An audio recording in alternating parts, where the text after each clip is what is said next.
समंदर के नीचे कुछ ऐसा छुपा है जिसे इंसानों ने कभी पूरी तरह नहीं देखा। एक ऐसा राक्षस जिसे सदियों से सिर्फ कहानियों और ग्रंथों में सुना गया, लेकिन अब इंटरनेट पर हर जगह इसका नाम गूंज रहा है। लेवियथन। भाई, ये कोई आम मछली नहीं, बल्कि ऐसा समंदर का दैत्य है जिसकी कहानियां हजारों साल पुरानी हैं, लेकिन अब ऐसा लग रहा है जैसे वो नींद से जाग रहा हो।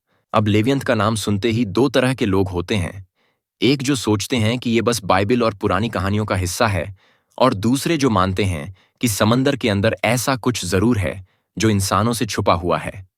लेकिन ठहरो, पहले समझते हैं कि लेवियन आखिर है क्या।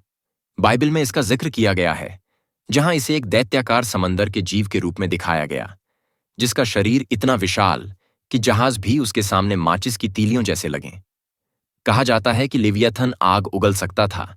इसकी खाल इतनी मजबूत थी कि कोई भी हथियार इसे भेद नहीं सकता था, और यह समंदर में तबाही मचाने के लिए पैदा हुआ था। लेकिन यह बस पुरानी किताबों तक सीमित नहीं है। मजेदार बात यह है कि अलग अलग सभ्यताओं ने लिवियाथन जैसे राक्षसों की कहानियां बताई हैं।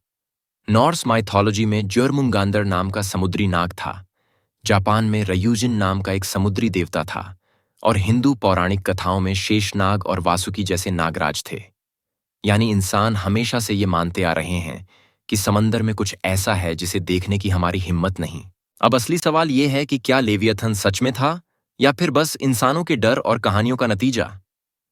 भाई, जब से इंटरनेट पर लेवियन ट्रेंड कर रहा है, लोग इसकी असली सच्चाई निकालने में जुटे हैं। और यह सिर्फ कोई धार्मिक या माइथोलॉजिकल टॉपिक नहीं है, बल्कि साइंटिफिक एंगल से भी लोग इसे देखने लगे हैं।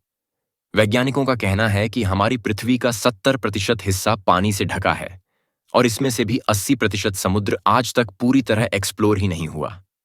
मतलब, इंसानों को खुद नहीं पता कि समंदर के अंदर क्या क्या छुपा है। अब कुछ समय से समंदर में ऐसी अजीब घटनाएं हो रही हैं जो लिवियथन की कहानियों को फिर से जिंदा कर रही हैं। गहरे समुद्र में अचानक होने वाली अजीबोगरीब साउंड वेव्स, जिनका कोई वैज्ञानिक एक्सप्लेनेशन नहीं है। समुद्री जीवों की रहस्यमयी मौतें, खासकर व्हेल और डॉल्फिन, जो बिना किसी चोट के ही मर रही हैं। इंडोनेशिया और जापान के तटों पर बार बार ऐसे बड़े समुद्री जीव मिल रहे हैं जिन्हें देखकर वैज्ञानिक भी कंफ्यूज हैं कि ये कौन सी प्रजाति के हैं। अब मान लो कि लेवियंथ सच में है, तो इसका मतलब क्या होगा? इसका मतलब ये होगा कि इंसान अब तक जिस समंदर को अपनी जागीर समझ रहा था, वो असल में किसी और की टेरिटरी है। इसका मतलब ये होगा कि जो गहरे समुद्र के ब्लैक होल्स, अंधेरे में छुपे विशाल जीव और रहस्यमयी आकृतियां हम पानी के नीचे देखते हैं, वो बस हमारी आंखों का धोखा नहीं है। वैज्ञानिकों ने जब गहरे समुद्र की खोजबीन की, तो उन्हें ऐसे विशालकाय जीव मिले जो हजारों सालों से हमारी नजरों से दूर छुपे हुए थे। अब सोचो, अगर ये जीव लेवियथन जैसा कोई समुद्री दैत्य हुआ, तो इसका मतलब इंसानों की वाट लगने वाली है। अब तक हमें लगता था कि शार्क और व्हेल बड़े शिकारी हैं, लेकिन लिवियथन के सामने ये सब छोटे बच्चे हैं। अगर लिवियथन सच में जाग रहा है, तो इसका मतलब कुछ बड़ा होने वाला है। क्या ये बस एक मिथक है, या फिर समंदर के नीचे कुछ ऐसा है जो इंसान के बस की बात नहीं? सवाल बहुत हैं, जवाब अभी भी समंदर की गहराइयों में छुपे हुए हैं। अब सवाल ये उठता है कि लेवियन आखिर छुपा कहां था इतने सालों तक? अगर ये सच में मौजूद है, तो क्या ये सिर्फ इंसानी नजरों से बचा हुआ था, या फिर ये किसी ऐसी जगह छुपा था जहां इंसान की टेक्नोलॉजी भी नहीं पहुंच सकती? अब तक जो सबसे गहरी जगह खोजी गई है, वो है मरियाना ट्रेंच, जिसकी गहराई लगभग 11,000 मीटर है। यानी अगर माउंट एवरेस्ट को भी इस गड्ढे में डाल दिया जाए, तो भी वो पूरी तरह डूब जाएगा।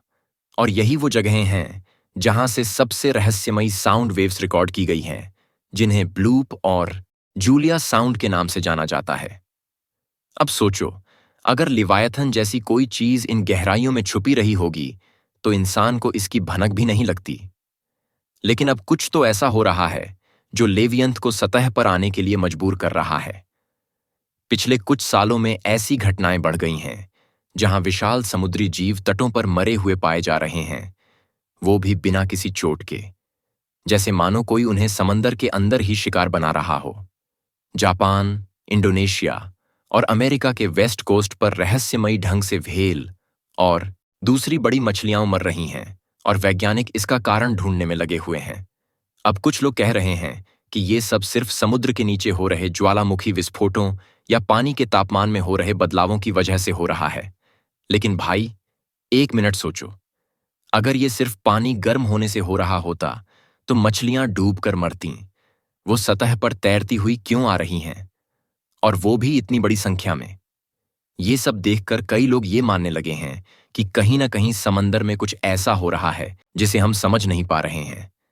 और लेवियंथ की कहानियों के चलते लोग ये भी सोच रहे हैं कि कहीं ये वही राक्षस तो नहीं जो सदियों से समंदर में छुपा था और अब बाहर आने वाला है। अब तक किसी ने लेवियंथ को देखा नहीं, लेकिन इसका मतलब ये नहीं कि वो नहीं है। सोचो, जब तक मेगालोडन की खोज नहीं हुई थी तब तक भी लोगों को लगता था कि इतनी बड़ी शार्क बस कहानियों में ही होती है। लेकिन फिर गहरे समुद्र से ऐसे दांत मिले जो इस बात का सबूत थे कि मेगालोडन जैसे जीव कभी सच में मौजूद थे। और अगर वो थे तो क्या लेवियथन भी हो सकता है? अब सोचने वाली बात यह है कि अगर लेवियंथ जाग गया तो क्या होगा। इसका मतलब ये होगा कि इंसानों ने अब तक जितने भी समुद्री जीव देखे हैं वो कुछ भी नहीं। इसका मतलब ये होगा कि समंदर के नीचे ऐसी चीजें हो सकती हैं जिनके बारे में हमने कभी सोचा भी नहीं। अगर लिवियथन जैसा कोई दैत्य सच में निकल आया तो फिर इंसान की नौसेनाएं, जहाज और सबमरीन बस खिलौनों की तरह उसके आगे नजर आएंगे। लेकिन कुछ वैज्ञानिकों का मानना है कि लेवियाथैन कोई असली जीव नहीं बल्कि सिर्फ मिथक है जिसे पुरानी सभ्यताओं ने बढ़ा चढ़ाकर पेश किया था। लेकिन फिर सवाल ये उठता है कि आखिर हर सभ्यता में समंदर के दैत्य की कहानियां क्यों मौजूद हैं? हर जगह इसे अलग नाम से क्यों जाना जाता है?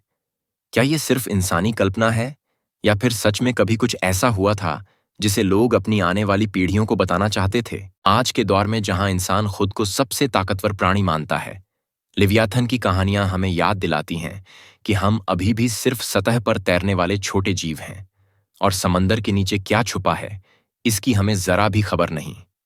लेकिन अगर लिवियाथन वाकई जाग गया तो ये हमारी पूरी दुनिया के लिए सबसे बड़ा झटका होगा, क्योंकि एक बार जब ये जागेगा तो फिर इंसानों को समझ में आएगा कि समंदर की असली ताकत क्या होती है।